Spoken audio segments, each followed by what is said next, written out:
Allahumma ya rafi'ad darajat Allahumma ya rafi'ad darajat Allah. Tah ieu ye dibandingkeun jeung hudang hebatan keneh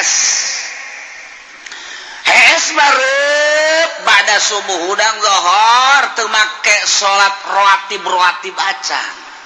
sunah teu make geus wudu bari rada peureum saeutik sholli fardhu zuhri arba' teu berjamaah Allahu akbar hampir teu salam hees deui hampir anu tetep salam ya waalaikum gua lepak we geus teu maca istighfar teu maca subhanallah langsung di dinya kene di sajadah nah, hudang asar kaca deui semua peureum sholli fardhu asri Allahu akbar likum brak deui hees udang maghrib geus disadiakeun kopi susu teh segala rupa rujak dage nya mah embung gelas letik nu gede dua wah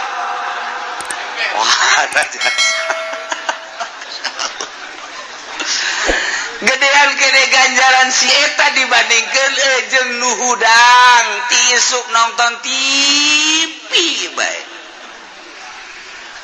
Terus datang ke zohor nonton TV datang ke asar atawa aki-aki nonton TV benteng kan cicing di hareup jalan ai leungeun we nyekelan tasbih ai mata kasih embab blon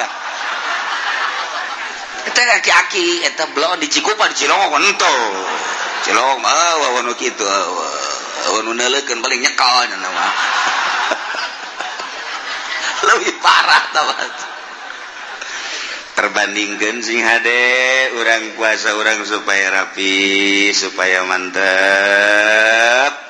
abeh nu enggeus malah atuh geus kuari ka hareup supaya rada bagus ieu mah kudu jeung aki-aki bae nu pasti jasa moal datang ka Ramadan hareup kitu bae lah geus geus cenah mah geus nyaho tamat tahun teh Ramadan ge yeuh kabur dikubur kudu boga perasaan kos gitu namun boga perasaan aing asana panjang kene umur panjang kene blon tama aki-aki tambahan blon bin goblok tama aki-aki kudu boga perasaan asana aing moal datang deui ka Ramadan hareup duh dek nyaan lah aing mah tuh kudu kitu sambut Ramadan Quran geura di mana tak Quran kuari di mana tanyakeun ka Incu Quran di mana Quran sah, Quran aki, nu kamari teu di luar kamari teh dijual. Sial teh incu deui saruana jeung bapak kolot teh blon kabeh. Siapkeun Quran lah cenah kieu ya geus teu bisa majahat, geus teu kadeuleuh ka kaca. Jadi cenah geus teu bisa hese balelo. Deuleukeun Quran teh kudu dibaca, buka, deuleukeun, beres. Aya incu bah, Malik bah. Paingan hese dibacana tu Malik ieu. Sawa inget tu maca koran teh. Budak kadana bebeja ka babaturanana ka anak. Maka dia rame jasa kurang mobil dibalik kabeh. Mana cek incunan dibalik. Salah maca. Kadang koran anu dibalik. Ai kolot baheula kos kitu. Para jamaah kaum muslimin wal muslimat rahimakumullah. Alhamdulillah waktu urang teu karasa ternyata urang geus aya di penghujung bulan Sya'ban aya pikiran baik dek datang bulan Ramadan teh aya nu mikiran awak duh aing mah awak teu pati sehat hayang puasa di bulan Ramadan deres kene aya nu mikiran duh urut balanja tahun kamari ge can impas datang deui Ramadan pamajikan geus ngagereyeng bae hayang meuli kutang dua aya anu dek datang Ramadan teh kabingungan hiji di PHK kontrakan can kabayar balik ke Lampung di Lampung ge keur paili ka Medan ke Palembang mending maling bae di dieu lah motor maling mau buat gitu bae macem-macem datang bulan Ramadan aya anu bunga alhamdulillah aing datang Ramadan teh senang kunaon emang hees kita subuh hudang-hudang jam 5:30 mantep tuh nu ngaganggu ngahaja we nya ngonci maneh pamajikan lagi geus bingung gateung mah eleh ieu ngelehkeun gateung aya nu geus kitu aya nu bunga bulan Ramadan teh senang aing mendek datang Ramadan teh kunaon buka macem-macem geus teh kopi susu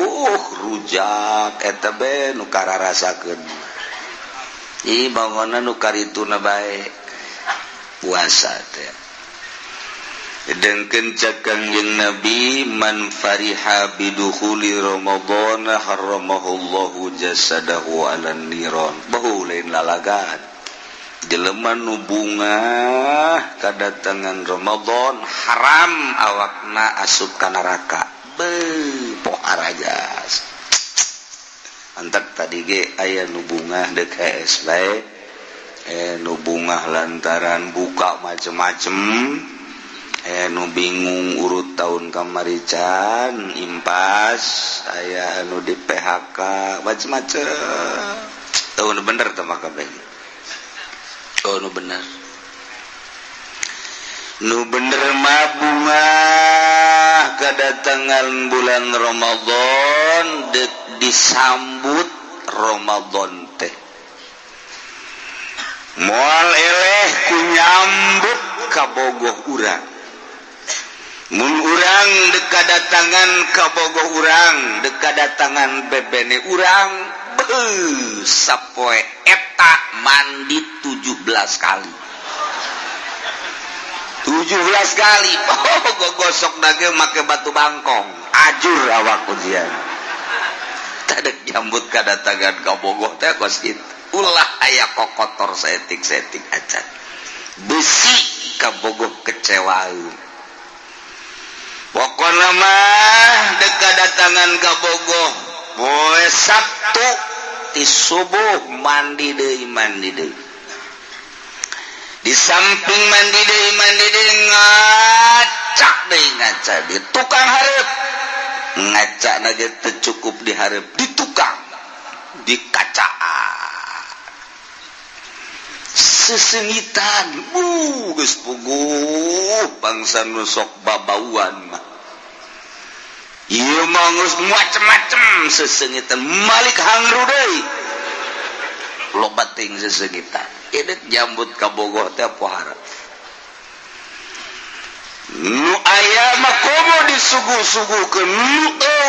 geh diayak-ayakeun bahkan berani maling jang kabogoh di warung di deuleu tukang warung mah ieu tukang warung mah jeruk apel dicokot dipaling jang kabogoh berani teh kos kitu teh pokona mah kajen teuing batur kecewa ge asal kabogoh ulah kecewa nyambutna pohara jasa santri mah lamun naon kitu pertemuan jeung kabogohna haju ka kolot sieun pan minta duit eta kitab nu geus dicoret dijual we tafsir Munir jual gampang aing meuli deui engke penting ieu we nutupan kabogoh bae pan belon teh santri teh belon geus pokona teu belon teh naon koe kitu bae geus jual geus buku atuh samping mah teh geus biasa ieu mah kitab tafsir Munir dijual bae tuh eta naon eta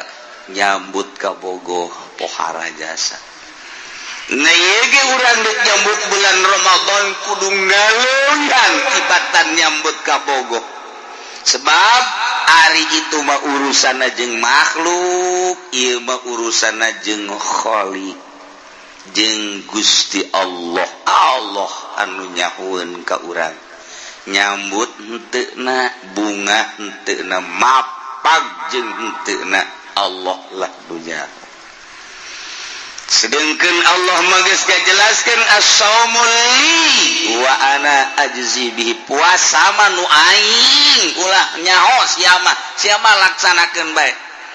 Urusan ganjarana aing nu bakal mereka sia wa ana ajzi bihi teu dijelaskeun sabaraha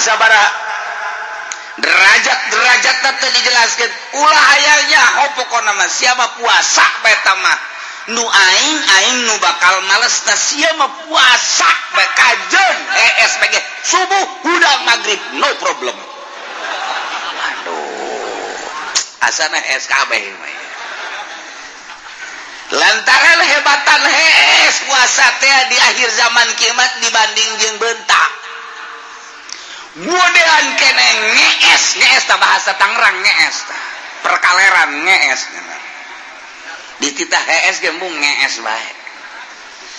eta bahasa ulah dileungitkeun asli penduduk pedalaman Tangerang eta ngees. Aduh tah ieu dibandingkeun jeung hudang hebatan kene HS bareup bada subuh hudang zuhur teu make salat rawatib acan sunah teu make geus wudu bari rada peureum saeutik sholli fardhu zuhri arba teu berjamaah Allahu akbar hampir teu salam HS deui hampir anu tetep salam ya waalaikum golepak we geus teu maca istighfar teu maca subhanallah langsung di dinya kene di sajadah hudang asar kaca deui semua peureum sholli fardhu asri Allahu akbar likum brak deui hes udang maghrib geus disadiakeun kopi susu teh segala rupa rujak dage nya mah embung gelas letik nu gede dua wah jasa gedean kene ganjaran si eta dibandingkeun jeung nu hudang ti isuk nonton TV bae. Terus datang ke zuhur nonton TV datang ke asar atawa aki-aki nonton TV teu ngan cicing di hareupeun jalan ai leungeun we nyekelan tas bae ai mata kasih embab blon da eta aki-aki eta blon di Cikupa di Cilongok henteu Cilongok mah wae nu kitu nu neuleukeun paling nyekel nya mah leuwih parah tah perbandingkan sing hade urang puasa urang supaya rapi supaya mantep abeh nu enggeus malah atuh geus kuari ka hareup supaya rada bagus ieu mah kudu jeung aki-aki bae nu pasti jasa moal datang ka Ramadan hareup kitu bae lah geus geus cenah mah geus nyaho tamat tahun teh Ramadan ge ieu kabur dikubur kudu boga perasaan kos gitu namun boga perasaan aing asana panjang kene umur panjang kene bloon tama aki-aki tambahan bloon bin goblok tama aki-aki kudu boga perasaan asana aing moal datang deui ka Ramadan hareup duh dek nyaan lah aing mah tuh kudu kitu sambut Ramadan Quran geura di mana tak Quran kuari di mana tanyakeun ka Incu Quran di mana Quran sah, Quran aki, nu kamari teu di luar kamari teh dijual. Sial teh incu deui saruana jeung bapak kolot teh blon kabeh. Siapkeun Quran lah cenah kieu ya geus teu bisa majahat, geus teu kadeuleuh ka kaca. Jadi cenah geus teu bisa hese balelo. Deuleukeun Quran teh kudu dibaca, buka, deuleukeun, beres. Ege aya incu bah Malik bah. Paingan hese dibacana tuh Malik ieu.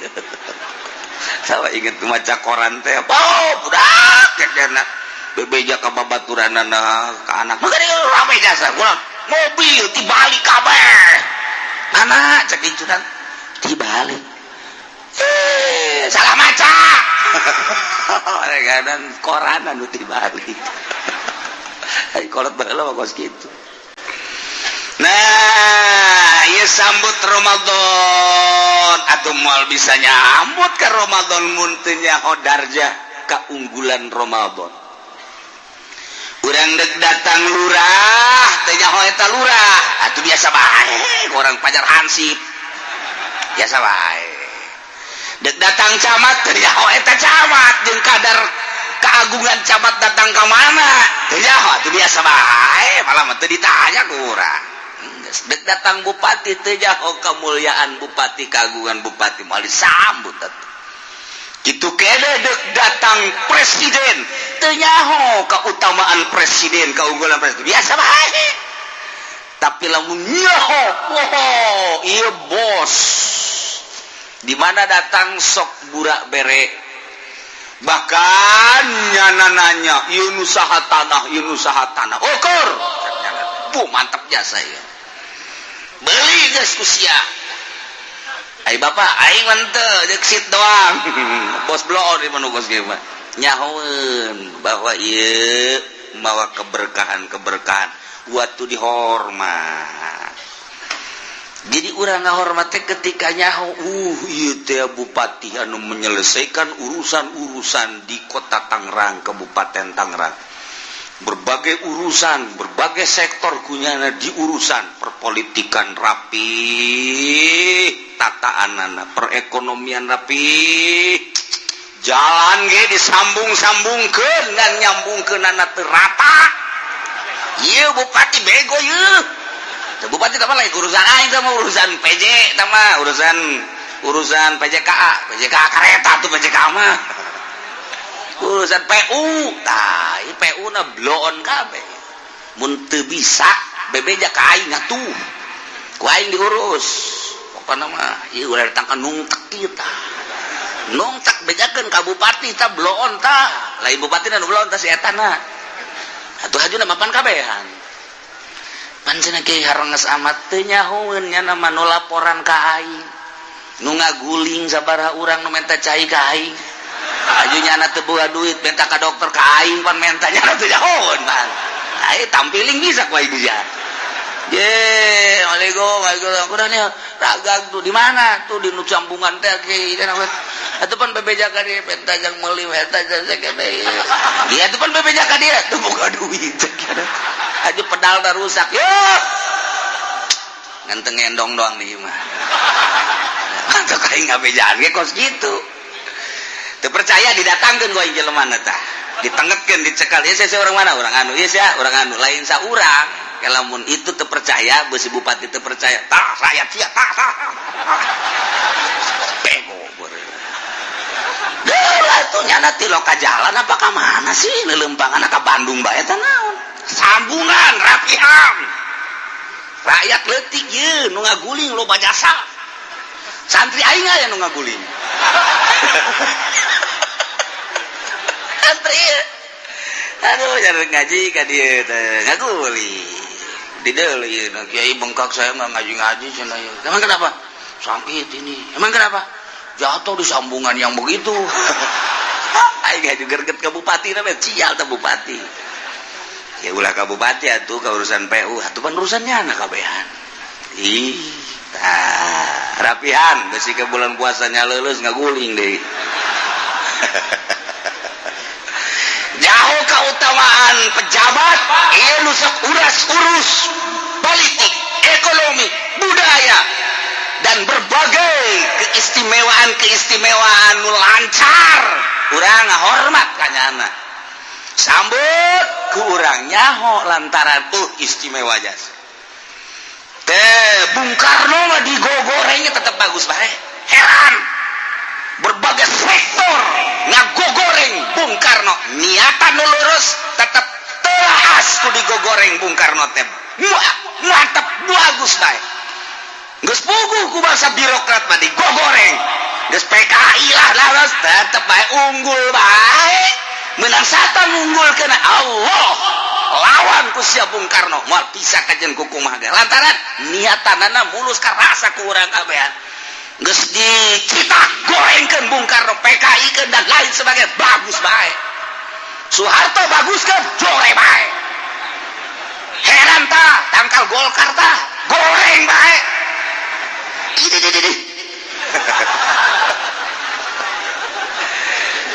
aduh Haji Pudol ya asup Golkar deh beres cak Pudol ente aing mah duitna doang akur tuan yang Haji Pendi lah sebareres. Nah iya sambut deuk kumaha nyambut da kanyahokeun heula keistimewaan Ramadan aya naon di jero bulan Ramadan hingga haram ka neraka teh berarti lain lalawara nah urang mah pokona sambut Ramadan ke bakal dicaritakeun minggu hareup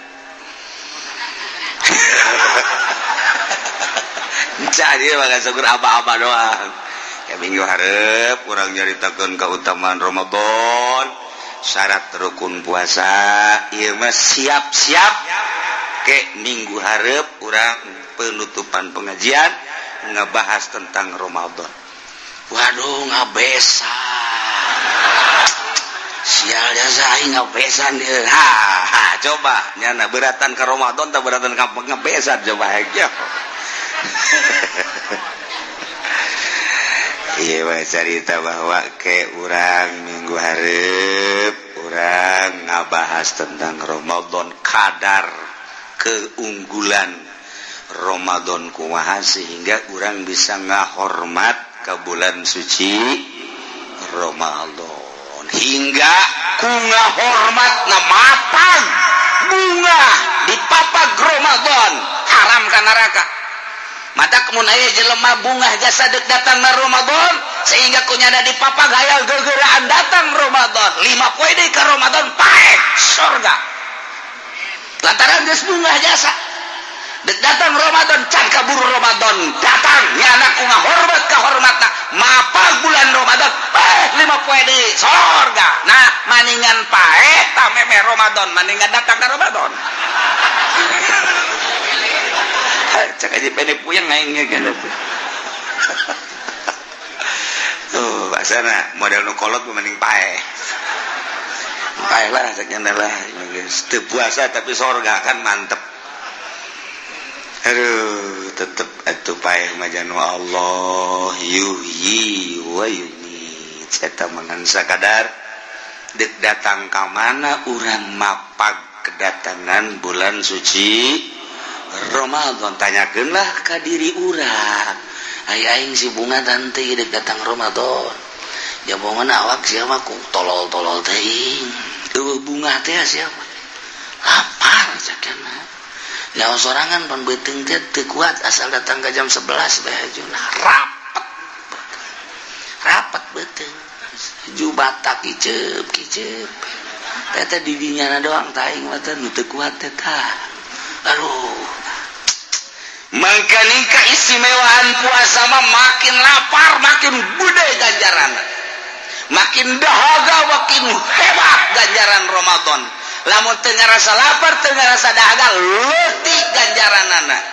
jadi kudu karasa lapar aya teu karasa lapar teu karasa dahaga mah atuh berarti kok teu puasa kan ieu mah karasa ngangkat ge ngangkat kuna aing puasa teu kuat ya saya pulpen kudu alannya sama lain puasa gering sama tah makin karasa lapar jeung dahaga makin perhatian gede sedengkeun niatan puasa teh aya nu ngambelan malaikat pan malaikat teh aya malaikat raqib aya malaikat atid malaikat raqib belah katuhu malaikat atid belah kenca mayal fizu min qaulin ila ladai raqibun atid tugasnya nuliskeun raqib nuliskeun nu bagus atid nuliskeun nu goreng-goreng geus pada nyaho teh mah ieu mah aya satu pertanyaan Ari eta nu zikir di jero hate ditulis apa teu pantamat teu kadenge teu kacarita. Urang mun ditanya kos kitu mal bisa jawab. Nyahonya. Ya nu diomong nu ditulis ke pagawean nyata jeung omongan. Nah, nu zikir khofi aulia para aulia Allah, para sholihin, panggana mah di jero hate. Cicing besungut nama balem matana kadang perem tapi kan jero hatena zikir ka Gusti Allah tak eta tak katulis tante ku malaikat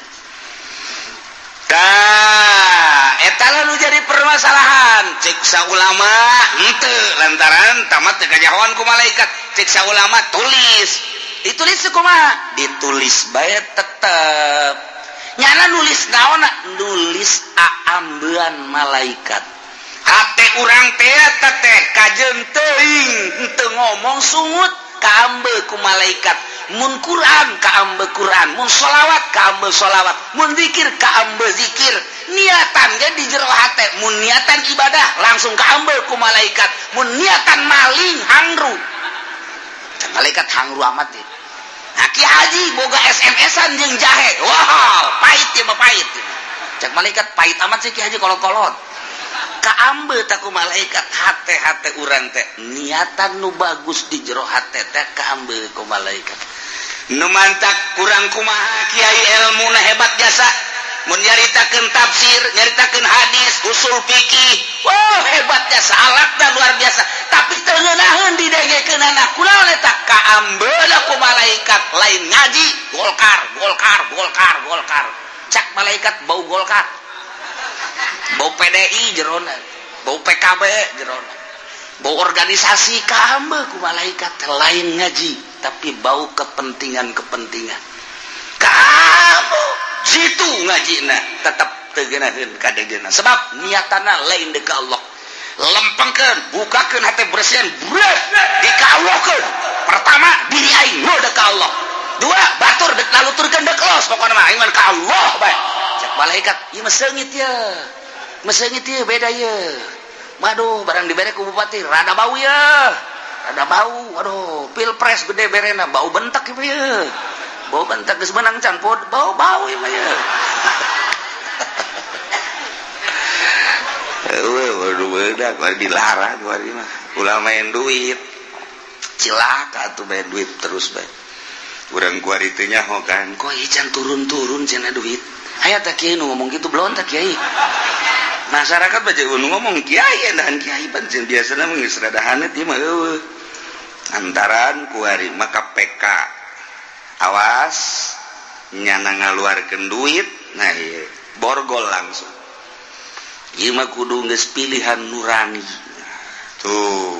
untuk si hade hati-hati ieu sebuah negara waktu puasa ka negara mantap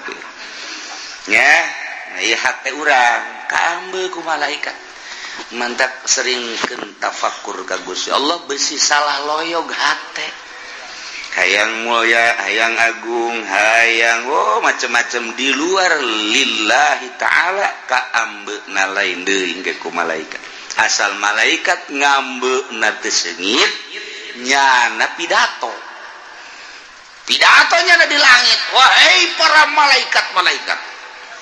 di dunia aya jelema bisa ngaji mah ngan hangru ka ambeuk nu mana tuh oh eta nu sok babarengan jeung bupati ieu teh nu sok kampanye teh iya betul ieu teh hangru ka ambeuna malaikat ge di ditu pidato de ulah didareuketan budak teh mah hangru bau bentek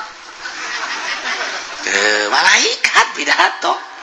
tapi lagu nu bagus we para malaikat itu mah seungit jasa tuh komo kelekna seungit wae kamu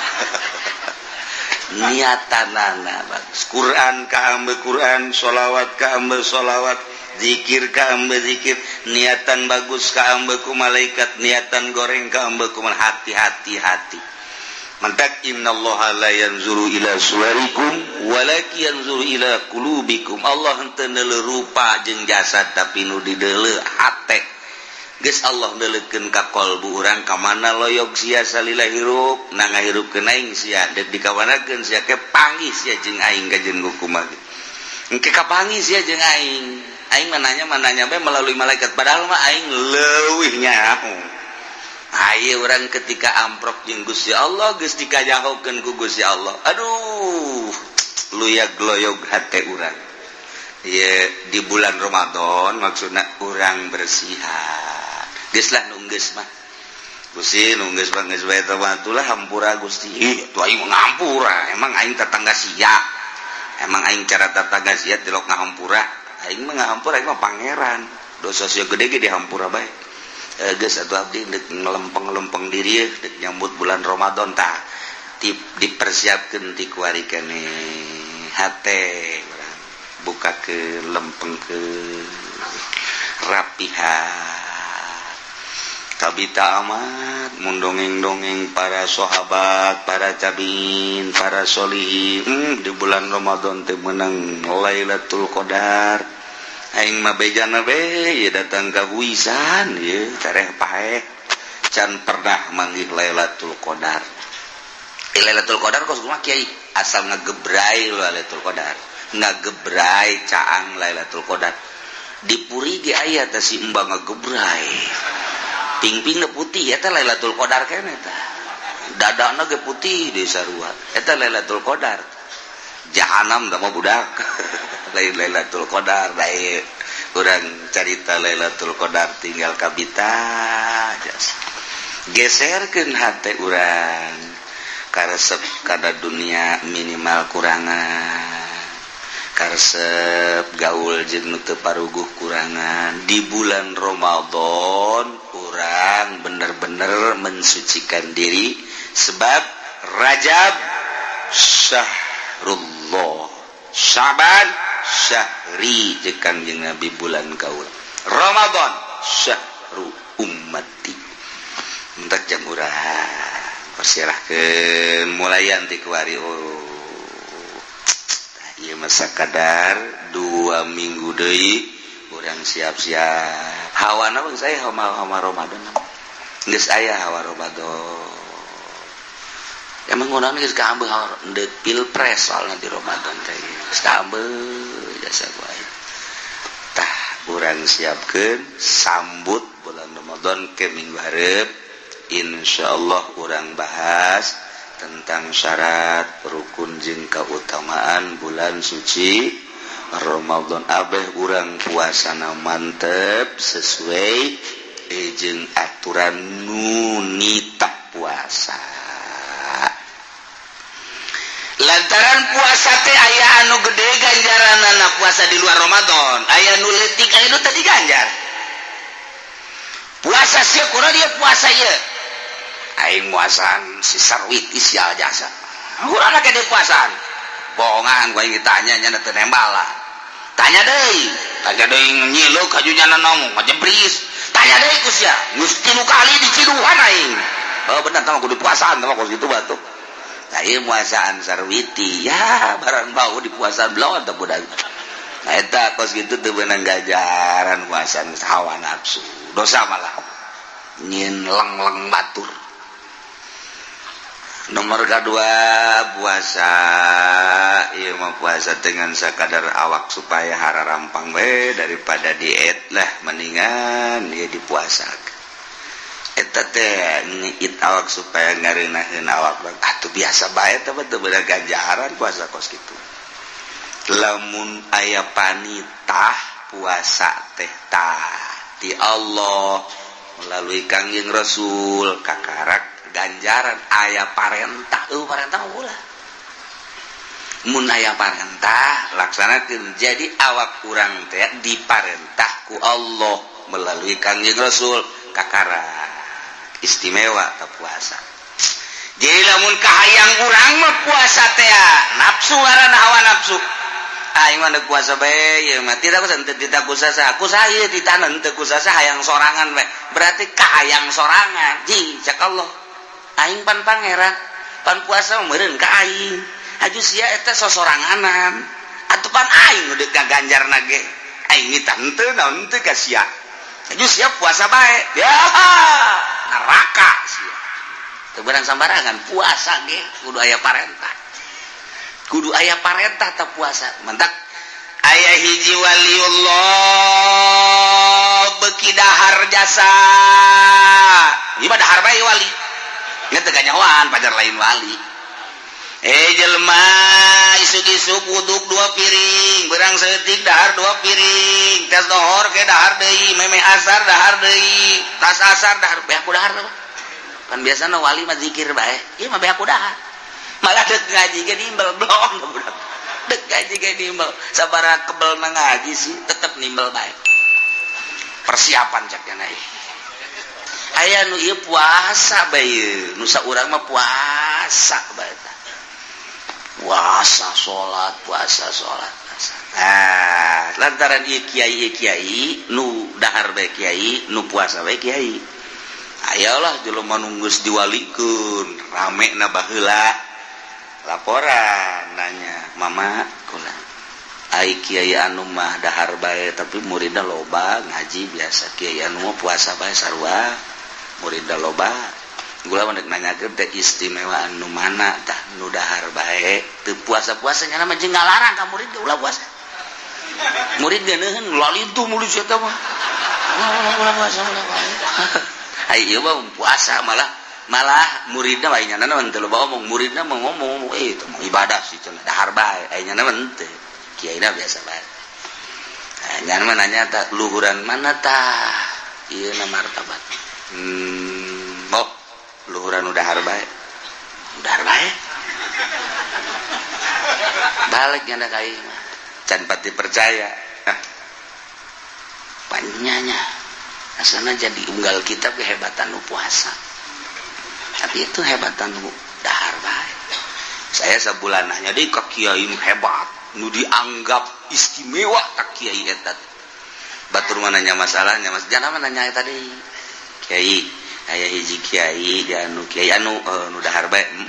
jeung kiai anu nu puasa bae deuk nantu nanya teh kula mendek nanya luhuran mana pangkatna antara nu dahar bae jeung itu kabeh ge hararebat ngajina baragus muridna ngan eta doang tah itu mah dahar bae teu puasa maksudna ke jero heula doa ka Allah barang kaluar deui teh luhuran anu dahar bae yang lain mah bingung sakena teh luhuran anu dahar kita karak doa ikat tilu wae nanya urang sabulan deui nanya deui ka kiai hebat di lain tempat nanya deui sarua jeung tadi tah begitu aja luhuran nu dahar bae tah luhuran nu puasa kecek jadi jawabanana mama tadoru heula ka Gusti apoe dua poe ka tilu poe aya jawaban luhuran nu dahar bae ciban bisa kitu ja kan cenah dahar mah mawat hayang nginum mun gede dahar loba nginum peureum bae pada tuh bisa luhur teu puyang enggak cenah ieu nih luhur ieu ge luhur ngan dibandingkeun jeung nu dahar bae luhuran nu dahar bae nya nama deuk nanyakeun ge di mana selipna ulah aju ngabandingkeun ka sia berarti aing ge dahar bae luhur lain kitu atuh sia pangkat ieu mah atuh mah bangsa menang garang-garang orek koros kabeh ieu mah tuh ieu mah batur ieu ibadah kan ieu mah tilok puasa ieu mah puasa tah luhuran nun teu puasa selipna di mana ieu pengetahuan urang ulah aju ngabandingkeun aing ge berarti luhur ja aing ge dahar bae sia mah sok ka sorangan pugu ngan nilaina ku sorangan geus ieu nilai mah kabeh ge koros kabeh doh codek kiai sok-sok kiai ge orekos aing bapana orekoros urang rombongan orekoros kabeh anu urang selipna di mana gitu nanya lah nyana ka hiji jelema anu luhur ahli suluk seunggeusna kiai anu ngajawab luhuran ieu abdi nanya ka anu kadua luhuran ieu keneh nanya ka tilu terakhir tetep luhuran nu dahar bae belah mana selipna sih mama henteu ngagorengkeun kan abdi mah hayangnya selipna budaya nyaho selipna saeutik mana ari anu ieu ibadah kiai nu teu dahar jalama sesuai jeung aturan Allah teu mengada-ada nya nama daharna ge lain hayo bae ketika lapar dahar teu lapar berarti elo aya teh mapan terus bae patuh kuari ge persiapan jang dahar ge geus disiapkeun deui. Iban teh nya nama asal lapar dahar dahaga dah aing teu lapar mah teu. Jadi sesuai jeung kaayaan mana anu dibutuhkeun dahar. Mana anu dibutuhkeun nginum. Mun ngantuk kajen teu keur ngaji hes bae. Loba tah mah kieu kitu mah. Hampir kabeh di dieu saparok kitu tah mah. Eta wali eta nu kos kitu sih ade. Besi aya di dieu digigireun urang mah hes bae. Nah ieu wali ye, walingi ye. Belum walingi mah. Tah ieu. Tah, ieu dahar teh lain sadahar-dahar aja mah. Hiji di mana butuh dahar. Dua, niatan jang kuat ibadah. Salat, maca Quran, zikir. Nah ieu sesuai jeung parentahnya nama. Ari ieu nu puasa bae lain teh hebat ngan aya pemaksaan diri nya teh ya. Pemaksaan diri jadi sorangan tanpa diparentah ku Allah. Ngan tabarruk ka Allah melalui sorangan luhur nama ngan dibandingkeun jeung perintah Allah nu langsung luhuran keneh nu melalui perintah sebab ieu mah teu mengada-ada nu dahar mah ieu lapar dahar emang dititah kulu wasrabu ieu gitu ari ieu mah sanajan lapar ditahan ku aing ditahan aya pemaksaan diri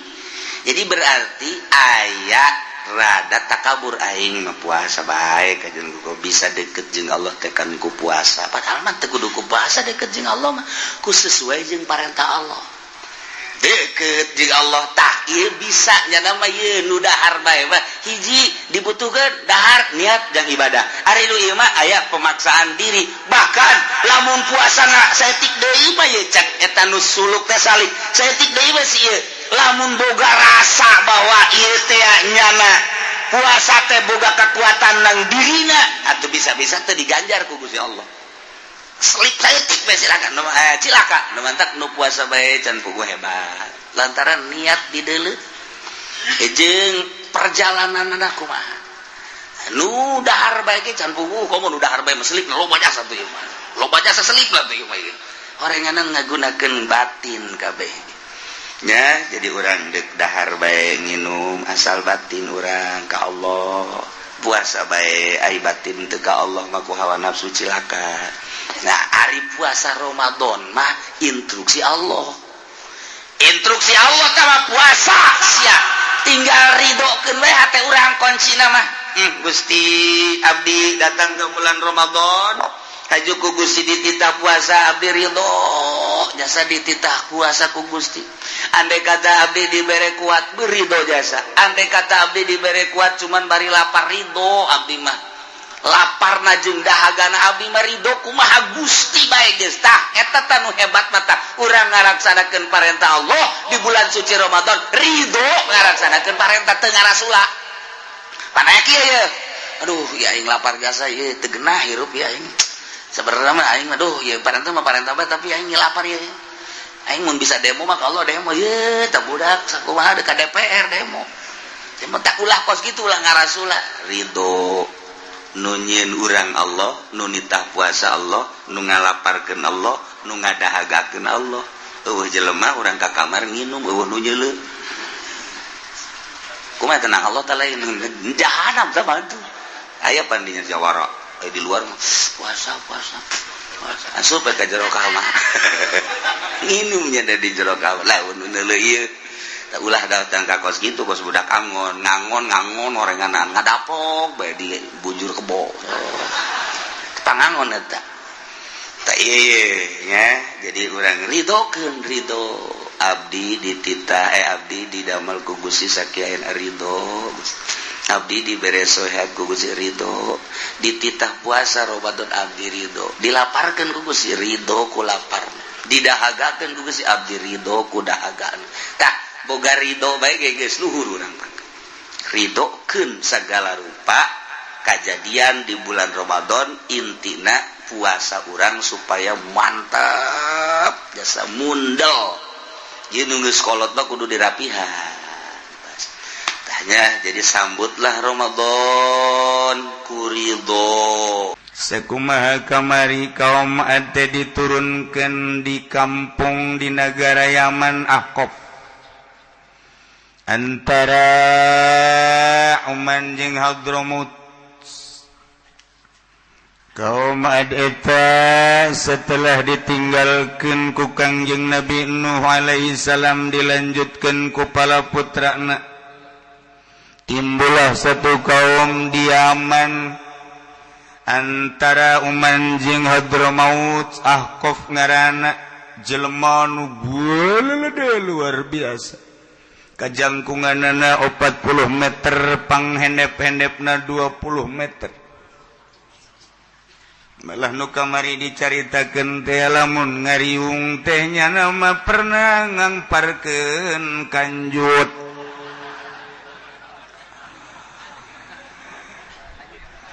juga gara-gara aya nu ngarokok meleteh kapanasannya na hudang dengan spontan maka jelema nu aya dinya keur ngariung nganggap kiamat sugro. Timbul pertanyaan Kiai cenah eta bau meureunnya lamun 40 meter jelema meureun bobogaana panjang sia deui ka boboga semusok ngaco 40 meter cenah meureun bobogaana aya 10 meter atuh teh nyawa engge ngana teu meureunnan ya ayalah kitu guru atuh sanajan gede ge kan disaimbangkeun jeung bobogaan awewena ge pasti gede lamun lalakina model kaum ada awewena atuh meureun sagede kaum nu urang ayeuna bom malodar moal mahi rumah sakit budak dalalobrak mentak ayalah dina kitab contoh kulantaran aya jelema galede andai kata aya jelema keur lempang kemudian kahujanan barang geus kahujanan nya neangan jang ngiuhan kadeuleu kunyana aya guha sup bae ka guha cak nyana aman amat ieu ngiuhan hujan geus raat nya kaluar barang kaluar di deuleu horeng bobogaan hindun horeng bobogaan hindun bujana pake ngiuhan di jero ada nage tadi ometan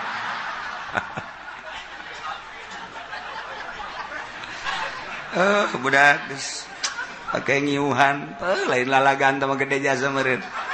hadena teu ngaroko deui lamun ngaroko di dinya mah nyalingkeb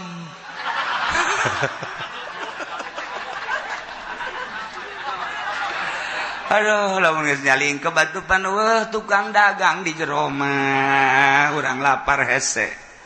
sarua meureun jeung di lauk nun Kangjeng Nabi Nuh dibabawa kunyana kade kaditu atuh jana mah kasupan sagede urang atuh teu kadelah hamil jeletik urang mah panjang tinggal urang mah ngadoa deui bae mudah-mudahan nya diuk cangegang deui tah eta kan disapina jadi masalah kumaha lamun urang boga wudu kemudian paantel jeung jima jeung keur nyaritakeun jima nyiba jeung awe kan batal tah urang na ku ari mah lamun urang boga wudu haju asup kabeh jeung awak-awak urang na kadinya junub apa lain urang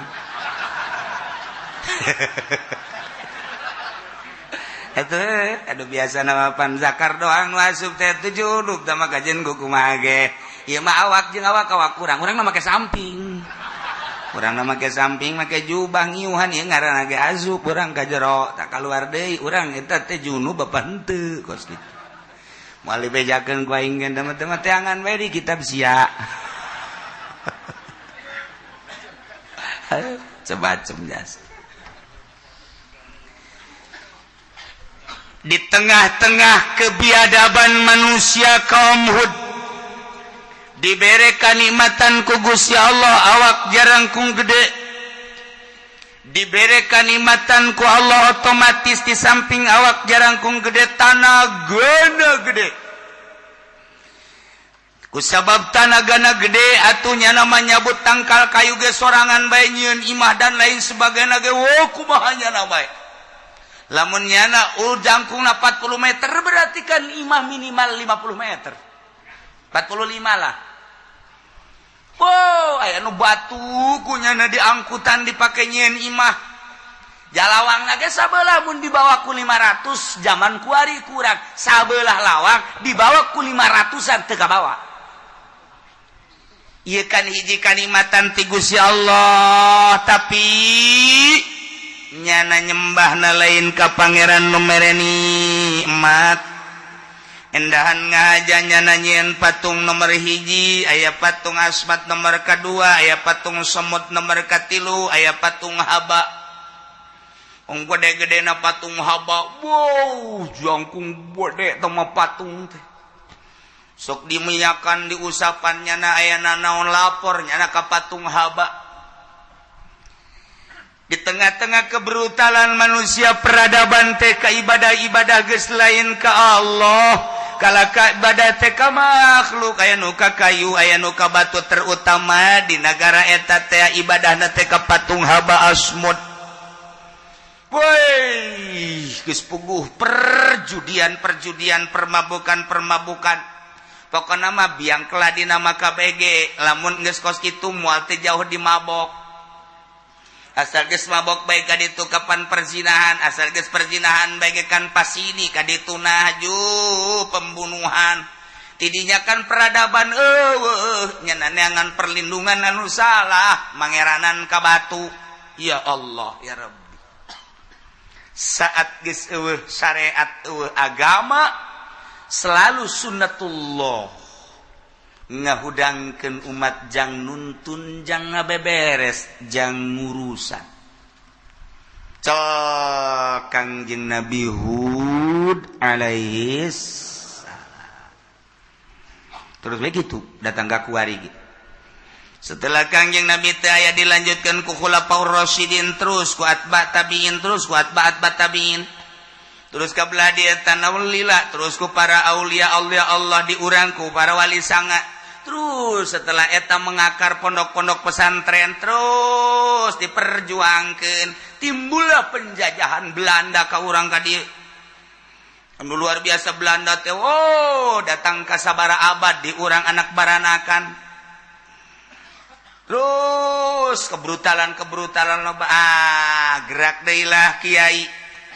urang lamun nyaritakeun bergerakna kiai satu sisi memperjuangkan kemerdekaan negara berarti satu sisi memperkuat agama sebab harita teh nu diseredan teh kapan urang ge nyaho ku Belanda teh mun urang nyaritakeun Tasikmalaya Ki Mustofa diseret lamun urang nyaritakeun di dieu Ki Ahmad Hairun diserang datang ka Tangerang diseret lamun urang nyaritakeun Jakarta kiai-kiai teh diseret. Wah, eta nyaritakeun perjuangan satu sisi jana memperjuangkan sebuah negara Indonesia hayang merdeka di sisi lain jana memperjuangkan agama. Tapi Belanda seret bunuh. Nu mantak di jerona perjuangan teh kiai malulu. Terus Jawa Tengah, terus Jawa Timur. Unggal kota urang neuleuh. Jalan Kiai Haji Ahmad Khairun, jalan Kiai Haji Khairun, jalan Kiai Haji Mustofa, jalan Kiai Haji kiai malulu kabeh. Pejuang. Jalan Imam Bonjol dan lain sebagainya. Nah, terus merdeka. Sangat merdeka, alhamdulillah aman. Kabelah dia nih dilanjutkan mulai di tubuh pemerintah brutal asal pemerintah brutal teu beres kiaina teu beres rakyat cilaka sinpani dua kelompok di mana beres rakyat di mana teu beres rakyat gara-gara pemerintah jeung kiai teu beres rakyat milu teu beres kitu bae konsep ti Kangjeng Nabi mah sinpani dua kelompok beres kabeh teu beres kabeh mata kuariat jaban teu beres artinya teu beres kuari pemabokan dihareupeun imah urang ditukangeun imah urang perjudian dihareupeun imah urang tukangeun imah urang pembunuhan tukangeun imah urang geus ambalaya perzinahan dan lain sebagainya berarti kan teu beres pasti kiai jeung pamarentahna teu beres rakyat bakal teu beres teu bisa nyalahkeun pemerintah doang teu bisa nyalahkeun kiai dua-duana teu beres punten untung masih kene aya kiai anu karena Allah lillahi taala tama mustika jasa lamun aya kiai geus karena Allah lillahi taala tapi maha kawasa Allah di saat kerusakna kieu aya bae urang ngadenge Jawa Timur aya kiai anu Jawa Tengah aya kiai anu Jawa Barat aya kiai anu Banten aya kiai anu negara sangkan ulah moleset nah ketika brutal rusak jelema jang urusan Allah ngutus seorang tak didenge teu didengena nu penting aya terus bae kitu bae eta terus bae kajeun ku kumaha ge terus kitu bae engke ieu aya deui cal deui cal deui ke datang kara rusak kabeh komo ieu mah baheula keneh jasa Kangjeng Nabi Hud alaihi salam muncullah Kangjeng Nabi Hud dakwah cek Kangjeng Nabi Hud ya qaumi abudullah kaum kaula ulah salah nyembah haba patung ismud baula disembah nu disembah ma'budullah Allah wahiduhu nu nyieun langit bumi katut esina urang teh kenging ngadamel anjeunna wajib atuh nyembah teh ka Allah malakum min ilahin ghairu de pangeran jeung akeun aranjeun kecuali Allah apalah tatakut apakah teu sarieun maneh sing sieun lantaran lamun ngatep kos kieu deuleu kaum Kangjeng Nabi Nuh topat bajir urang ge teu menutup kemungkinan lamun teu percaya teu nyembah ka Allah urang ge bakal disiksa cek Kangjeng Nabi Hud cek kaum adgar omong qalal malaul ladzina kafaru min qaumihi kaum ngajawab Hud inna lanaraka fi safaha wa inna lanazunnuka minal kadhibin kami kabehan leuleuh maneh teh horenganan bodoh kurang kepinteran kurang akal edan anyar sia mah Hud edan diterapkeun ka budak-budak korok ge titah nyebutkeun Hud edan Hud bodoh asal aya bae Kangjeng Nabi Hud dakwah tu si bodoh asal Kangjeng Nabi Hud dakwah tu si bodoh teu percaya masyaallah karim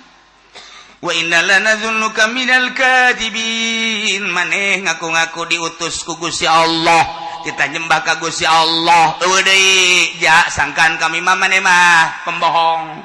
bohong si Hud segala rasul segala naon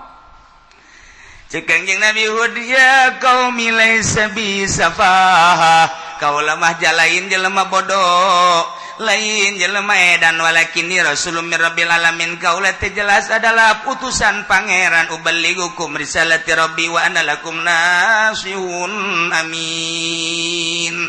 kaula nyampekeun amanat-amanat ti Gusti Allah ieu teh titah ngabeberes urang teh ieu nu dijadikeun santri nu dijadikeun ustad nu dijadikeun kiai eta teh titah ngabeberes umat ngabeberes dagara tuh jelema nu keur dicekelan ku setan supaya dirampas di leungeun setan tak eta lah tugas kiai kunaon kiaina kabawa ka juri ka ditu tuh jelema nu keur ngeri ditrampas kiai cek Gusti Allah pan ilmu patul muin geus aya di sia ilmu hadis geus aya di sia eta mah anu ngahalal-halal eta mah ku nafsuna rampas ku sia hayo cekel tah di leungeun setan teh nyadakeun dicekelan ku setan rampas mulai kiai peduli kadinya balik tidinya kiai nyin sorum blon teh kiai Masya Allah lain titah ngarampas di leungeun setan edan jadi setan cenah setan seserian itulah kepanjangan tanganku kiai anu dulu makan dia enggak digolkan sekarang enggak digolkar rata-rata cek setan asal digolkar we anak buah aing cek kiai hadeuna aing mah di PDI komo sarua cek di PKB aing kan teh golongan kiai medut kudu beres kabeh cenah kiai sombrang amat atuh bongan siana teu beres ja aing mah lain ka partaina aja partai mah aya ada ART na rapih jasa tiis pun dibaca ku urang jang rakyat tapi aing neuleus sia aja hareuda aing ngadenge aturan-aturan Golkar mah jang ngeunaheun teu salah tah mah partai Golkar mah jasiana aing neuleus sia hareudang sebenarnya mah teu cukup make AC tetep bae hareudang bae sebab korupsi aya di sia kejahatan aya di sia atuh Golkar bae bener ji bae nah ya Kangjeng Nabi Hud uballighukum risalati rabbi kaulah nyampaikan ka anjeun kana risalah-risalah pangeran kaulah amanat-amanat titah nyembah ka Gusti Allah ulah nyembah ka haba jeung ka ismun titah teh kitu muamalah anu rapih perpolitikan aya aturan-aturanana sesuai jeung aturan kitab ti Gusti Allah mabok haram zina haram maling haram korupsi haram sing hade cekang yang Nabi Hud lamun teu didengekeun ieu bakal timbul azab timbul siksa sakumaha kaum kangjeng Nabi Nuh alaihi salam sim kuring mawa anna lakum nasihun amin ditugaskeun sebagai penasehat anu terpercaya ti Gusti Allah atas karisalahan. Masya Allah. Jadi berarti rasul-rasul teh titah ngarawatan umat, kiai-kiai teh titah ngarawatan umat. Nu mantak teu sambarangan jelema nu bisa maca Quran, sabada bisa maca Quran teh bisa ngamaknaan, sabada ngamaknaan Al-Quran teh bisa ngahartikeun secara detil, sabada ngahartikeun teh bisa make kana Al-Quranul Karim. Jelema nu can bisa maca Quran kemudian neuleuh nu bisa kabita luar biasa be mun aing bisa mameureun aing ge maca berusaha nyana naon gitu belajar hayang bisa jadi kebanggaan ketika geus bisa neuleuh anu bisa ngahartikeun beungeunna mat lamun kaharti eta Al-Quran ngaji nyana setelah ngajinya bisa ngamaknaan Al-Quran jadi satu kebanggaan. Tetapi horengan nanti cukup lamun dibaca dihartikeun horeng kudu diamalkeun ketika aya jelema nu bisa ngamalkeun Al-Quran jadi satu kebanggaan mulai belajarnya na coba hayang nyaho ngamalkeun Al-Quranul Karim nu mantap kudu make penuntun anu mursyid supaya teger timbul keyakinan sebab keyakinan urang maka karak datang ka ilmu yakin supaya naik kana ainul yakin supaya naik ka hakul yakin satungtung urang aya dina ilmu yakin pabentrok bae moal eureun-eureun tapi lamun urang geus datang kana ainul yakin iya tuh urusan bentrok urusan puru mau masalah. Urang mah lebaran teh poe ieu mah lebaran poe ieu ulah sok dijadikeun masalah atuh aya sapuk bae kunaon atuh kulantaran beda urang mah jeung manehana geus aing mah moal daek diriungan mun aya nyana aing mah moal sasalaman teu hayang lantaran berbeda puasana jeung lebaranana belon teh encan datang ka ainul yakin emang ibadah datang ka dinya lain teh teu ibadah lalagaan karena kaos kitu mah lalagaan. Ibadah datang ke masjid Allahu Akbar likum nama ibadah lalagaan tuh lalagaan tuh ngalah wudu kocek datang ke masjid sholiman Allahu Akbar likum neraka tuh makus gitu mah cih emang kumaha kitu kiai jadi neraka kok sembarangan amat kiai itu emang aing masuk sembarangan dia sia manu teu sambarangan ge sakitu na bae aing manu sambarangan ge sakieu sia manu teu sambarangan kos kitu itu maning aing sembarangan.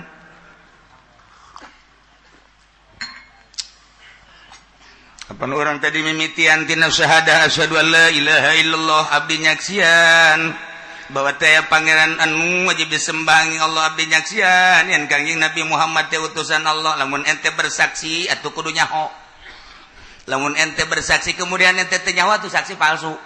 Naik ngaji teh tah. Naik tah ngaji tah ngaranna. Lamun ente sakadar nyaho doang haju berarti teu ngarasakeun berarti ente kanyaho ente palsu. Ente nyaho tapi teu karasa itu palsu. Keuna kanyaho syahadah ente keuna karasa ku jantung ente. Ente bersyahadah asyhadu an la ilaha illallah wa asyhadu anna muhammadar rasulullah eta ilmu ilmiah nyaho geus nyaho supaya karasa kana jantung. Bersyahadah abdi nyaksian teu aya pangeran wajib disembah kecuali Allah. Nyahokeun heula Allah na nu disaksian nyahokeun zatna moal kanyahoan zatna gampang nyahokeun asma kanyahokeun heula asmana tuh minimal asmaul husna lain minimal geus sakitu bae ke kaditu nama pengembanganna leuwih sanggeus teh nyaho kana asmana bakal ente menelusuri kana afalna sanggeus teh kanyahoan apa sifatna kanyahoan asma jeung sifat bakal kanyahoan afalna. Lalu orang baca Quran al-af'alu kulluha minallah fa'alul lima yurid ngan dibaca tapi ketika orang kata ajong bae haju bae aral urang teh atas baca Quran di kamar fa'alul lima yurid sagala pagawean teh kumaha Gusti Allah bae nu ngersakeun nyangakeun urang mah teu boga pagawean sadaqallahul azim aju urang kaluar ti tajuk goblok sia teu neuleus sia batu goblok tuh aing getihan bae pancet dikakarak dibaca fa'alul lima yurid ji ayo coba urang dibaca fa'alul lima yurid diterjemahkeun ku Imam Sanusi al-afalu kulluha minallah sagala kaos sakabeh pagawean teh sakabehna ti Allah sadaqallahul azim tenden Quran kemudian urang keluar aya jelema naik motor nyerempet ka urang sakata tolol goblok awas ya pengen ditelos ya sikana mah fa'alul lima yurido mantas ngaji Quran fa'alul lima yurid pagawean maka bagi ti Gusti Allah urang mah hanya sekadar sabab doang sadaqallahul azim mulai isuk-isuk mantas maca Quran dagang karung dikirim satrek ai praktek dibayar punyana karungna dicokot duit teh dibayar dibere cek modong nyana tolol-tololan goblok tolol teu kaburu zikir endahan tasbih dikaluarkeun goblok tolol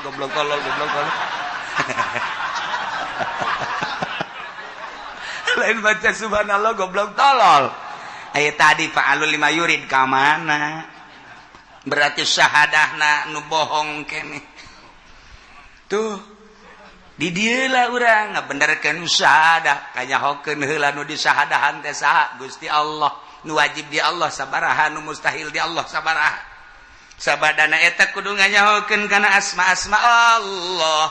Allah teh samiun maha ngarung geus Allah mah ngarunguna teu make ceuli naon bae ge kadenge ku Gusti Allah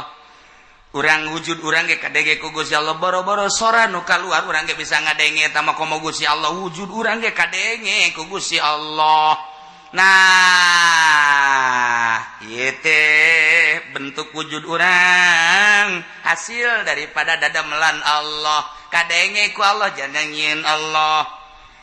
teh babarengan jeung urang dek neangan Allah hese cak saha hese jadi kapangi-pangi eta mah lamun ditutupan hatena ku Gusti Allah khatamallahu ala qulubihim wa ala sam'ihim wa ala absarihim ghisawah ditutupan tah mah jadilah munafik jadilah kafir urang mah geus dibukakeun ku Gusti Allah aya Gusti Allah di mana sugan di luhur tangkal kalapa taekan Gusti ada sugan gunung santri tukang sawo malulu di ditu di mana tuh ya Gusti Allah teh atuh deuk naon hese-hese degan Gusti Allah cenah teh Kangjeng Nabi kapanggih jeung Allah di ditu di Sidratul Muntaha naik sia ka ditu lah Kangjeng Nabi kapanggih di Sidratul Muntaha taekan ku sia Sidratul Muntaha jalamun Kangjeng Nabi kapanggih jeung Allah tuh urang ge kudu kapanggih jeung Allah ya Kangjeng Nabi teh uswatun hasanah ya Kangjeng Nabi Musa mah kapanggih jeung Allah teh di Gunung Tursina los ka ditu sia ka Gunung Tursina aing ge liwat ka dinya luhur jasa ditawaran deuk naik ke moal naon luhur ayo sugan kula mah Gunung Tursina teh kos gunung santri kos gunung karang gitu kula nanyakeun ini Tursina hai kullu Tursina min Misra ila Yordan min Yordan min Misra Yerusalem kullu Tursina teu kaharti aing mah kabeh horeng Tursina eta kabeh nu di Mesir Yordan ngahijipan teh eta gunung Tursina kabeh watini wazaituni wa turi sinina wa hadal baladil amin barang datang ka ditu berarti ieu kabeh gunung Tursina bener lamun urang di Yordan teh tadinya di Aqaba kadeuleu Mesir kadeuleu Yordan kadeuleu Israel kadeuleu mentek didinya terindah sadunia didinya 3 dimensi urang cicing didinya oh ieu Mesir oh ieu Yordan oh ieu Israel kadeuleu lampu-lampu nati Israel oh Masya Allah ieu mana ieu teh kabeh gunung Tursina tah. Nah, itu gunung Tursina nu mana anu ku Kangjeng Nabi nu Kangjeng Nabi Musa naik aya. Aya tepati luhur gunungna tadi dinya ngan lantaran lewatna peuting ngarita henteu. Nah, eta kan Kangjeng Nabi Musa mah di dinya. Kemudian Kanjeng Nabi Yusuf maka panggih jeung Allah teh di jero sumur. Nah, eta bae lah mendingan ge ja urang baroga sumur kabehan. Pangheulana Haji Pendi paksa bae geus ka jero sumur kan. Urang bebeskeun habak. Dek naon cek Haji Pendi kudu kapanggih jeung Allah. Minimal jeung malakal maut sia kapanggih ge di jero. Ji, atuh Allah mah teu boga tempat. Allah makan teu bisa dikuasai ku tempat. Allah mah bighairi zaman wal makan. Tapi ketika Allah hendak jangelek ka urang tajali atuh kumaha Allah jawab ke pangeran. Hayu. Nah, urang sebagai umat kita kapanggih jeung Allah syahadat heula. Asyhadu an la ilaha illallah wa asyhadu anna Muhammadan Rasulullah. Syahadat sia bener henteu. Eta teh tadi tas fa'alu lima yurid aju katipu sial-sialan. Coba lamun geus akur mah syahadat geus pas syahadat. Ketika dak dibawa barang urang, haju. Ternyata urang ditipu. Oh, alhamdulillah. Cek pemajikan kunaon gaji di dalam dia. Atuh gerak Allah horenganan. Oh, kakak tadi tas ngaju fa'alu lima yurid. Beres. Menang sabulan dideuleu ku pamajina, Kak, kunaon haju kuru? Mikiran, Kakak. Cenah fa'alu lima yurid. Nyaho aya bae di jero hati. Tama geus jelema bobogohan 3 taun bobogohan puff deuk dikawin jasa pan. Saminggu deui deuk dijadikeun serobot tek dibawa ku batur. Nyana ditanya ku babaturan, "Cenah ka boga sia dibawa ku babaturan ku saya?" Adi sia kumaha reaksi sia? Nah. Kabeh gerak Allah, fa'alul lima yurid. Aing wau jeung nyananang Allah, ku ari nyanana dibawa batur nang Allah, beres geus. Emang mah dunia setahun kelor. Dalekeun aing ujianna mawa ditiiran ku aing. Sia teger amat atuh aing teh calon wali. Geus beres. Beunang sabulan kapanggih deui kuru. Ai sia ieu kuru amat ku ari. Mikiran bae aing. Cinta aing dibawa ku nyana. Geus saparo-saparo acan kandas kunyana di beak kabeh. Si mantap ke cicintaan sok dianggeuskeun kabeh. Da tadina teh aing jeung aing percaya nyana percaya. Jadi geus cinta ku di hati aing. Beak kunyana dibawa ke Lampung. Jadi saya jadi kuru ge aing mikiran padahal cek sia fa'alu lima yurid. Sungut doang anjing.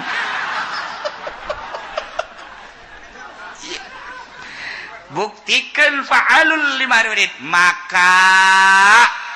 urang ketika nyaritakan tentang pendidikan formal hebat jasa eta pendidikan mulai SD SMP SMA datang ke kuliah hebat jasa kurang hebat dieun pondok pesantren modern hebat jangan supaya mengetahui tentang dunia jeung akhirat tapi ketika urang dek ngabuktikan syahadah asyhadu an la ilaha illallah wa asyhadu anna Muhammadar Rasulullah supaya karasa moal aya di universitas mana nu aya kos kitu pasti kudu masantren bae. Aju guruna ge deui teh haju mere kanyana. Dideuleuh heula beungeutna. Ieu budak beungeut syahadat tah lain ieu. Dideuleuh ieu. Teu sambarangan. Tah kudu mondok bae minimal ngaji heula kos kieu. Hayang nganyahokeun syahadat teu ngaji moal bisa. Baca ku ente buku. Karangan dokter andas bacaan buku mulai perubahan kajian buku magi. Sebab naon bighairi musafahah. Tanpa aya neuleuh sungut guru. Mantak ieu ge ngajina duluan mah wallahu alam. Cek nu duluan ulah kitu atuh kiai, aing mah kitu belah. Hadir beda kan. Urang lamun hadir di jero neuleuh guru beda ngaji teh. Datang ke asup ke jero jantung sebab naon ngerokok izin minimal izin ka guru ngopi izin ka guru padahal geus saya nginum jasa ti tadi cek teh tapi ban izin tah tapi nu di luar mah pan anu nangkarak ngaji anu nangkum ngaji anu nyedot kopi deui sut ngarokok anu geus beak 5 ngarokok mending mun mayar ngahutang pan kan beda iyalah urang teh titah ngabeberes, titah ngatur-ngatur. Sarua jeung cek Gusti Allah, "Hei kiai, ku aing sia dibere ilmu." Tuh, urusan kaum sia. urusan tah kampung sia kena nyahoan ka aing ayo urusan mantap kiaina kudu geus bener-bener dek urusan memeh ngurusan batur ngurusan nyana heula ulah okos jara anu boga manuk di Garut isuk-isuk teh di Garut kiai samping kahun kahandap kaos gitu kaos supaya memplek manuk diturun-turunkeun di pandiat nyanana can mandi di Garut tetep lontar di Garut geus kieu bae kotrek datang ke jam 10 nyanana teu mandi ngaroko bae manuk di pandian nyana teu mandi tah eta kos kitu eta teu beres eta kos tukang ojek motor di pandian nyana teu mandi suka ojek nah ieu ge kiai teh lamun ngabeberes batur bae ai nyana teu beres tah eta kiai ojek eta kos kitu ngaranna di lemur urang kieu ojek melulu eta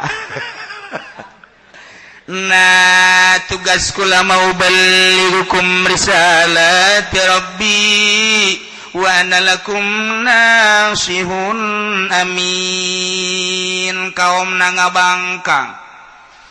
denurut percaya ka ucapan Kangjeng Nabi Hud alaihi salam cek Kangjeng Nabi Hud awajibtum anjaakum zikrun nanata maraneh kabeh heran ulah aneh ku gara-gara datang ka anjeun peringatan ti pangeran anjeun melalui lisan seorang laki-laki anu termasuk golongan anjeun sebab kula teh lahirna ti dieu sarua jeung anjeun ulah kaget lamun Allah ngutus ka seorang lalaki ti golongan anjeun yakni urang dieu urang Ahqaf anu dititah ku Gusti Allah liunzirakum ni tah nyingsieunan ka anjeun lamun anjeun nurut ka Allah percaya ka Allah salamet lamun henteu cilaka bakal disiksa wadkuru cek Kangjeng Nabi Hud sing areling sing ngaringet ija'alakum khulafa ketika Allah ngajadikeun ka anjeun sebagai pengurus-pengurus bumi dibere dedeg pangadeg anu luar biasa ku Gusti Allah wazadakum fil khalqi basto ditambahan ku Gusti Allah kejadian awakna dijadikeun ku Gusti Allah kekuatan anu luar biasa sehingga dek gawe naon bae ge boga kagagahan jeung kekuatan ieu teh hiji nikmat urusan tah bumi rapihan tah bumi jang naon teu kaluar tina jang kamaslahatan umat riayat su'unil ummah tiba heula untuk kelestarian bangsa jang daharna jang nginumna urusan ladang-ladangna urusan gunung-gunungna urusan tangkal kayuna urusan laut-lautna urusan hutan-hutanna urusan dititah khulafa mim ba'di qaumin sebagai khalifah sebagai pengurus bumi Kangjeng Nabi Hud teh titah ngukur pantai ieu datang ke pantai itu teh sabaraha luasna eta pantai urusan tah ayalah perikanan jang bangsa tuh hutan itu teh urusan itu teh kayu-kayuna teh jang kelestarian bangsa tuh gunung itu teh urusan itu teh gunung tuh itu teh urusan titah diurusan sebagai khalifah engke lamun geus dibere hutan ieu teh sekian luasna ieu lah jajadianna ieu urang urus tanya nangieun saha ieu hutan laut di pesisir ieu ka pesisir itu teh ukur coba kumaneh Hud atuh dilengkahan bae ku urang ditu mah kocoprak oh aya sakean lengkah caknya berarti luasna sakean alaan laukna jeung kelestarian bangsa tanya coba nangieun saha eta laut gunung urusan khulafa ente jadi khalifah kabehan yuk urang urus diuruslah ieu teh gunung-gunung sanggeus tadi urus tanya umat maneh nangieun saha hayo coba setelah ku Kangjeng Nabi Hud dikitu-kitu tetep bae ngabangkang nood ulah sok tanya-tanya ka dinya aing mah riweuh ngadenge sia dasar sia mah kurang otak meureun atuh geus bae atuh urusan laut kitu teh udah sok kajus nanya nanyieun saha tah ieu teu bener aya teu ngeunaheun ngadenge kos kitu tah ye hutan nanyieun sat urang urus bae kurang jual dan lain sebagainya jang urang ngan ulah sok nanya nanyieun saha Cekengjing Nabi Hud fadhkuru Allahi la'allakum tuflihun. Sing areling maraneh kabeh kana nikmat-nikmat ti Gusti Allah Subhanahu wa taala dibere awak jangkung gede tanaga anu luar biasa kuat jeung gagahna. Kita diukur segala rupa sebab anjeun teh dijadikeun khalifah, dijadikeun pengurus. Kuari geus diurus tuh hutan, tuh gunung, tuh leuweung, tuh daratan. Kuari geus diurus tuh lautan. Ieu teh jang urang kabehan sebagai khalifah. Nah ieu teh ditanya ku Gusti Allah teh tanya nangieun saha kok anjeun ngabangkang bae. Maksudna sing eling kana nikmat-nikmat ti Gusti Allah eta teh nangieun Allah. Lamun anjeun nyaho eta nangieun Allah, kudu ubudullah. Maksudna lamun geus ibadah ka Allah, la'allakum tuflihun. Abeh anjeun bahagia di dunia ku Allah dibere fasilitas. Tuh gunakeun jang kahirupan maneh di akhirat, maneh bakal disadiakeun surga lantaran ibadahna ka kula sebagai khaliq. Eta baheula kuari geus robek kitu bae. Numatak di Indonesia dijieun berbagai menteri-menteri kehutanan. Barangnya na asup ke hutan keluar jadi monyet. Mina jadi maung. Yang tuh cuna menteri kehutanan tuh jadi maung tuh jadi monyet. Kadeleuna mah henteu horeng hate nama babu lu sarua.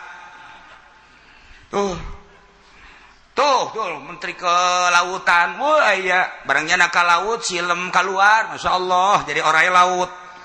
Jante, ganteng malah mah, kadeleuna kusia, jele kuali.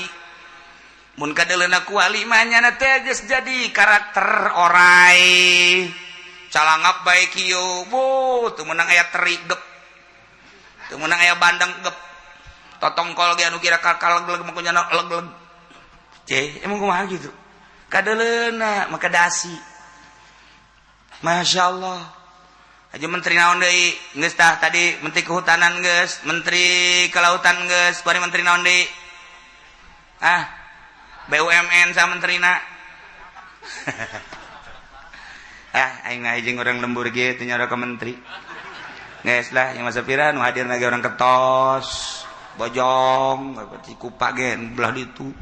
Aya orang Pandeglang, bareng dari Pandegelangna di mana? Ruku lah tuh ke kanan deui. Aju kanan apa itu? Lah kira-kira lamun di lempangan mah sendal jepit pihak dua.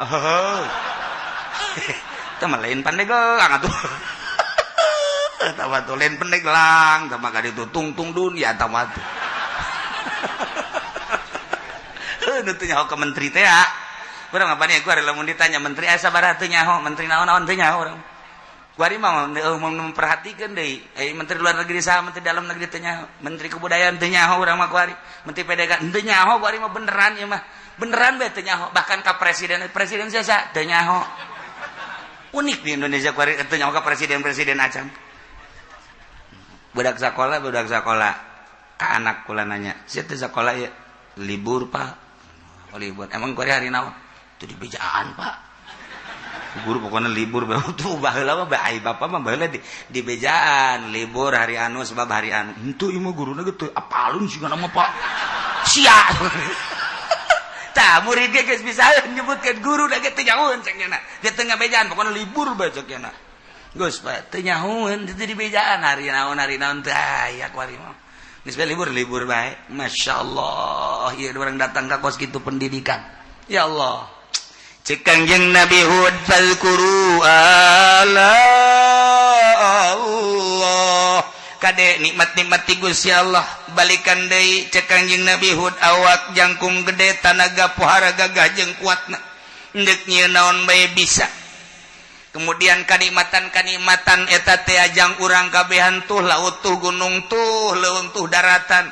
ndek nyen imatina kayu pek bae dek nyen imatina batu pek bae ndek nyen guha ka jero mangga bae jatanaga gede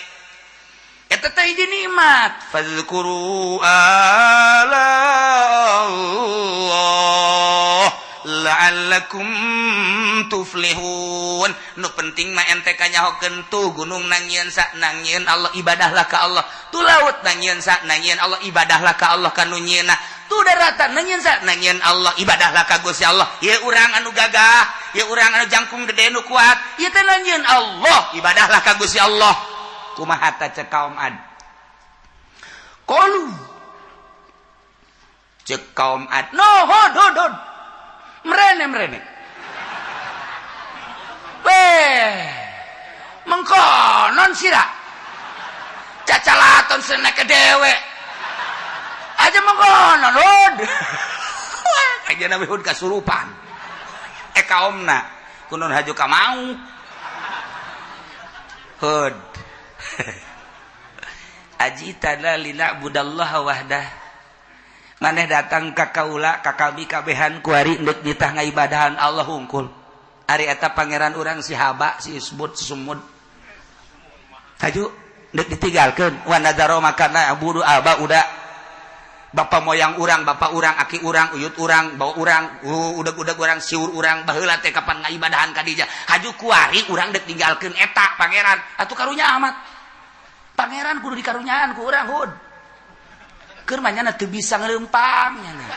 teu bisa neuleuh nyana tolol teh kaum blon sakaki Nabi Hud ge bingung ieu kiamat sih kabalingeun orang lamun nyaritakeun kaum-kaum kota itu blonnya ieu cek cenah ajita nah apakah mana ieu datang ka kaula dengan sakadar linabudallah mitana ibadahan Allah wahdah wa nazaro jeung kami ditandinggalkeun makana ya budu abauna anu geus diibadahanku bapak urang bapak kalau terus ka ditu atuh kudu dikarunyaan nya geus sekian puluh tahun ratus tahun beuh ditinggalkeun kitu bae kumaha lamun urang ninggalkeun nya leumpang teu bisa neuleuh teu bisa deh itu sanu neuk ngarunyaan lamun lain urang hud kaum kubang kawarah teuing dumantak urang kakarak datang ka lembur dulur eta sing hade ngeri di teh haram lah ulah loba omong ngaji mah ngaji bae urusan kredit bae mah urusan kebutuhan eta mah can sakumaha sakitu mah can sakumaha lamun geus kieu ye batu gede ayo sia batu ye sia ayo ngaharamkeun kredit sia ayo sia didagor sia ku aing eta ge sakitu can sabaraha lamun geus direngkas ku nya gubling haramkeun ku sia kredit ayo ye batu ye haram halal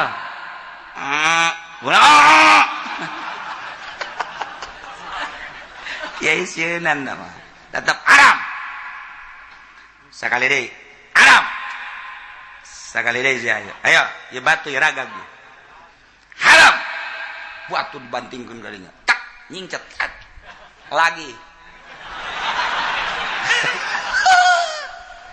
udang kiai bismillahirrahmanirrahim walau anna qur'anan suyirat bil kutiatun Allahumma inni a'udzubika minal khubuthi wal khaba'ith sieun nyana lantaran pajar setan wah gunakeun Allahumma inni a'udzubika minal khubuthi wal khaba'ith Asia ngeut kudu jampena mah Gusti direkam ke deui maju teu dipuasaan moal manjur teh ulah sok macem-macem ieu teh pangeran nu geus ratusan taun diibadahan ku bapa moyang urang mati tah neruskeun haju kuari titah ganti pangeran ka Gusti Allah hungkul nu teu kadeuleu lah ulah loba omong hud kuari mah kieu bae lah cek maneh tena tadi afala tatakun hatta tesieun maneh ku gara-gara teu iman ka pangeran yane ka Allah nu nyieun dunya yen kanikmatan mun urang teh ibadah ka nyana bakal diturunkeun siksa ku ari mah kieu bae hud fatina bima ta'iduna in kunta minas shadiqin hud ulah loba omong hud sia unggal kapanggih dakwah kuari mah eta bae buktikeun datangkeun siksa nu kumaneh diomong-omong mun maneh bener sok siksa kami ngadaguan siksa ya Allah ya Rabbi Masya Allah karim kaumku buang kawarah teh Kangjeng Nabi Hud tadaru ka Gusti Allah munajat ya Allah ya Rabbi abdi teh dakwah diangkat jadi nabi jadi rasul ku Gusti titah ngabeberes umat titah nyokotan jelema ti leungeun-leungeun setan anu manehna dikendalikeun ku nafsu Gusti mah uning abdi terus-terusan dakwah sanajan henteu sehebat Kangjeng Nabi Nuh tapi abdi teh ieu teh dakwah teh geus saseleh Gusti Maha Uninga ayeuna mah puncak dakwah abdi teh kulantaran geus eueuh nu nuturkeun Gusti haju ayeuna manehana nang tangan kana siksa cenah daripada kieu-kieu teuing mamanehan turunkeun bae siksa tanyanggakeun ka Gusti besi deuk disiksa mah datang ka kitu tak Kangjeng Nabi Hud mentak turunlah ayat qala qad waqa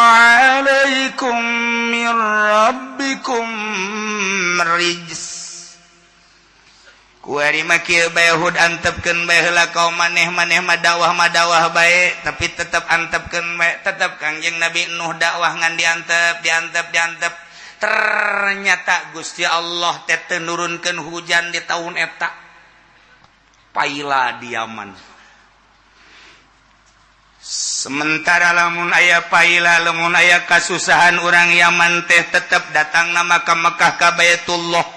nyana toab di Baitullah kemudian manehanana ngadua ka Gusti Allah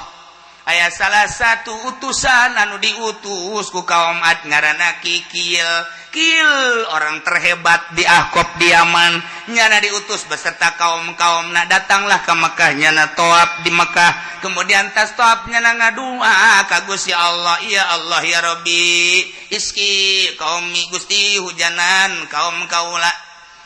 sakumaha Gusti teu ngahujanan ka kaum kaula geus sataun panghujanankeun kaum kaula lantaran geus paila di lembur kaula didinya teh balik ka imah can diijabah ka karak aya hideung-hideung doang diijabah tapi reut eueuh deui datang deui ka Mekah ke eueuh deui datang deui datang ka 3 taun waila hujan sacek kaca segala nu aya caian makunyana disedotan nu mantak urang keur zaman baheula nyaho kaboborosan teh eta teh lantaran paila zaman urang zaman Belanda nu mantak urang nyaho boborosan ditarik ku urang teh anu sok pake samak teh naon ngaranna pandan ditarik ku urang anu ngorana di dahar boboros dangeunah tuar tangkal kalapa aya di jero humutna di dahar ku urang lantaran emang zaman hese didinya bangsa boborosan ku hese-hesena pare ge dicabut ku urang terus di daharan boborosna pupucukan anu bangsa ngeunah mah di dahar kecuali pucuk nu hiji henteu teh mah di dahar nyaho ka centeng ngeunah nyaho ka derawak ngeunah nyaho ka segala ngeunah nyaho na kabangsaan nu gede teh tah naon tah bernuk eta teh aya nu ngadahar bernuk paeh matek teh di dahar deui kabelah dieuna kebo ngadahar bernuk paeh tapi di zaman modern kuari bernuk bisa digoreng teu naon bernuk kuari cacak goreng geunah di Cianjur manggeus aya teh keripik bernuk dikeripik beli ku ente mal kebal ge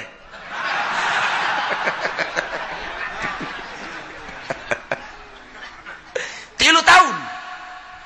Kangjeng Nabi Hudawa deya qaumi ubudullah ieu kakarak dibere ge teu hujan doang paila urang 3 tahun nah kuari mah lamun teu ibadah ka Gusti Allah teu nyembah ka Gusti Allah sunduk kana waktu nu mustahil hinggang kana mangsa nu utama qad waqa alaikum rijum mir rabbikum